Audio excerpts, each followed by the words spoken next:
con los que conseguirían estos objetivos serían su inclusión en think tanks, consejos de la política de la defensa, corporaciones contratistas del Pentágono, los medios de comunicación y bancos de inversión.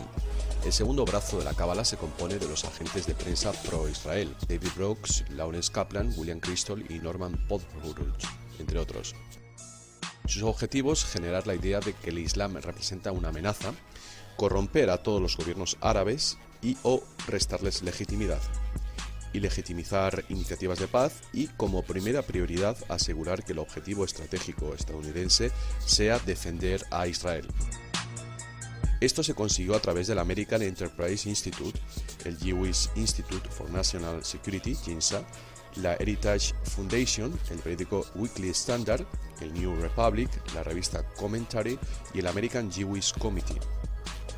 El tercer grupo de la cábala es el de manipuladores de la opinión pública, que se compone de columnistas que influirían directamente en la opinión pública.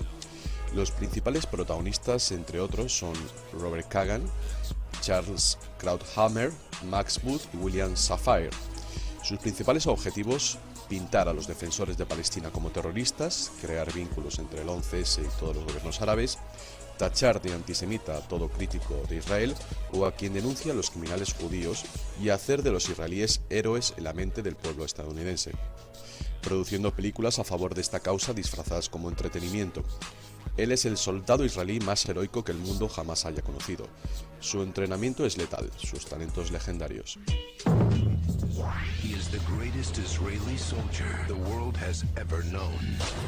His training is lethal, and his skills are legendary.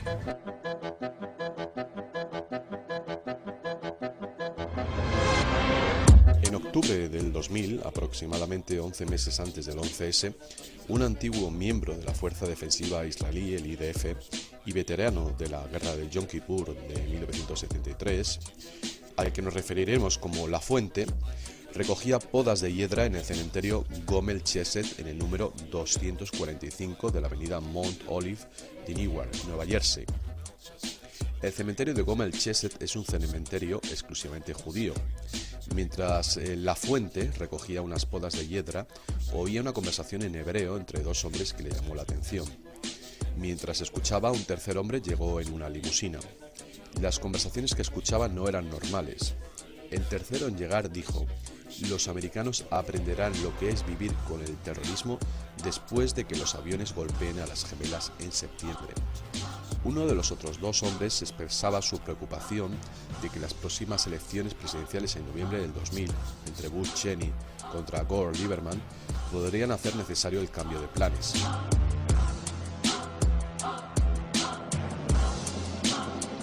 El hombre que llegó en la limusina calmó las dudas diciendo: no se preocupe, tenemos a gente donde tienen que estar, no importa quién gane las elecciones, los nuestros se encargarán de todo. Según el testimonio de La Fuente, el 9 de febrero de 2001, aproximadamente 8 meses antes de que estallasen los aviones en las Gemelas, había enviado un email al entonces fiscal general Ashcroft asegurándole que disponía de información sobre una amenaza terrorista inminente. El Ministerio de Justicia no respondió, sino que remitió la correspondencia al FBI. Más de un mes más tarde, el 28 de marzo de 2001, recibió respuesta de un agente del FBI, Arthur Radford Baker, que le informó de que si tenía información que compartir, debería ponerse en contacto con la comisaría del FBI en Newark, Nueva Jersey. La Fuente inmediatamente contactó con dos agentes del FBI de Newark que le dijeron que volverían a ponerse en contacto con él, pero no lo hicieron.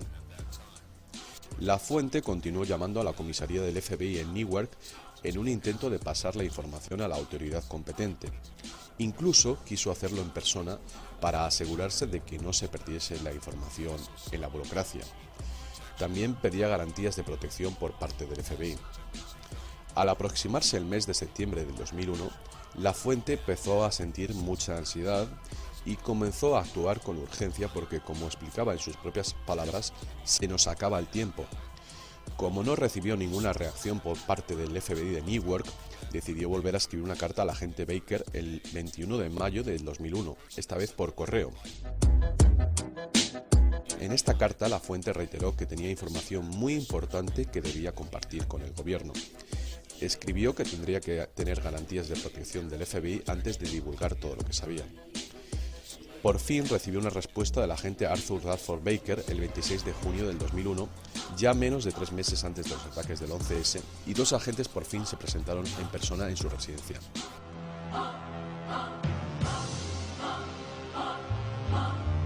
Eran los agentes Roger Gritz y Andrew Stengel. La fuente inmediatamente enseñó la carta del agente Baker a los 2 agentes en su casa. Los agentes dijeron a la fuente que no podían hacer nada en absoluto sobre el asunto y que era competencia de la NSA.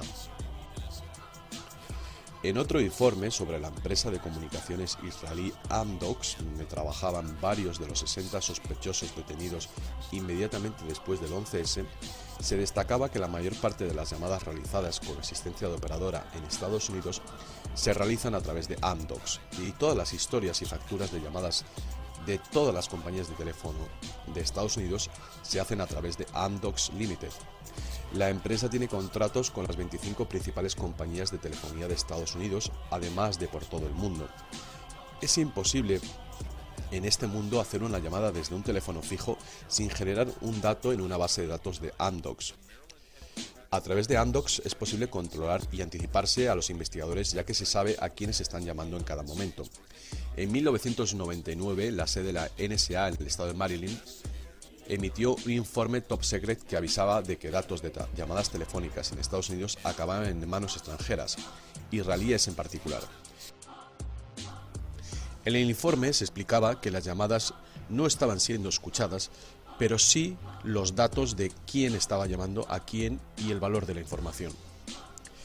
El 10 de septiembre del 2001, justo 24 horas antes del ataque a las Torres Gemelas, el Washington Times publicó un artículo en el que citaba fuentes de inteligencia que describían a la inteligencia israelí como salvaje, sin piedad y embustera, con la capacidad de atacar a las fuerzas estadounidenses y hacerlo parecer obra de palestinos o árabes. Además, dijeron en el artículo que todo el mundo dentro de la comunidad de inteligencia global sabía que el Mossad había penetrado todas las organizaciones musulmanas y que fácilmente podría reclutar a individuos dispuestos a llevar a cabo ataques suicidas con la creencia de que estarían sirviendo a Dios.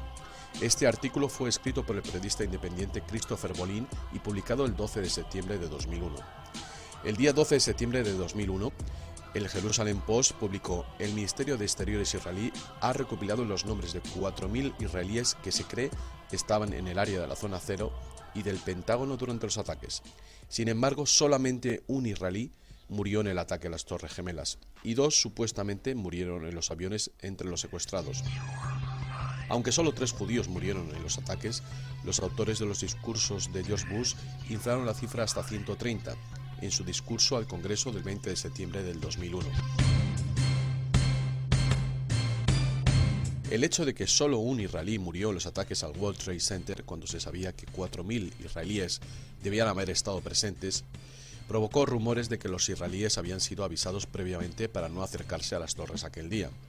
El propio periódico Jerusalem Post acusó en su día a los árabes de extender ese rumor. Aunque el propio editor jefe del periódico publicó: sea o no este artículo el origen del rumor, no puedo decirlo, pero lo que sí puedo decir es que no hay ningún error en él. Mientras el mundo entero lo veía en la televisión y se preguntaba cómo podía ser esto posible, 5 israelíes, más tarde identificados como agentes del Mossad, fueron vistos bailando con alegría mientras una de las Torres Gemelas se derrumbaba. La cadena Fox elaboró en la televisión la primera noticia sobre el suceso publicado en el New York Times. Ambos medios dieron muy pocos detalles sobre lo ocurrido, pero claramente informaron de que un grupo de 5 hombres habían situado cámaras de vídeo orientadas hacia las Torres Gemelas previamente al ataque del martes y fueron vistos dándose la enhorabuena después. La policía de Nueva Jersey recibió varias llamadas de vecinos furiosos quejándose de que hombres del Oriente Medio con una furgoneta blanca grababan un vídeo del desastre entre gritos de júbilo y burla. Los mismos hombres fueron vistos más tarde encima de una furgoneta blanca delante de las ruinas de la zona cero, burlándose de los destrozos.